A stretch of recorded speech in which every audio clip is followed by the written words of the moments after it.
Welcome to SEC Second Look on AL.com, coming to you from the Shrimp Basket on Old Shell Road in Mobile. We're recapping the NFL draft for the Alabama Crimson Tide last week. Mike, let's start with a player that you think had a great fit in terms of the team that picked him in this draft.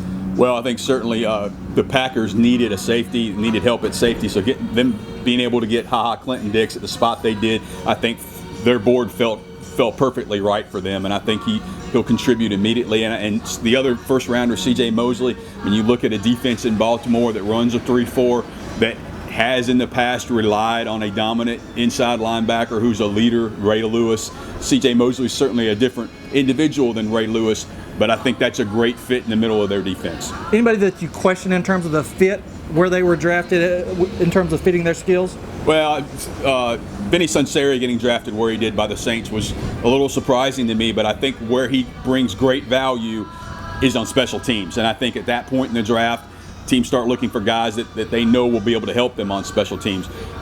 Never the fastest guy in the world. Coming off an injury, you thought there might be some other safeties they'd look at first, but I think he's going to be a big performer for them on special teams. Total of 8 guys taken by Alabama. Again, it just seems like every year we're seeing that. Do you think this overall will turn out to be a group that fares well in the NFL? I mean, I think so. I certainly think the first rounders are guys that are set up to succeed right away and get on the field right away. A lot of the talk right now is on A.J. McCarron and the fit in Cincinnati. Obviously, with a quarterback, we'll have to wait and see, and he's going to be behind Andy Dalton for at least a year, maybe more there. But I think that's a situation where if he plays his cards right and goes in and works, he can eventually become the starter there.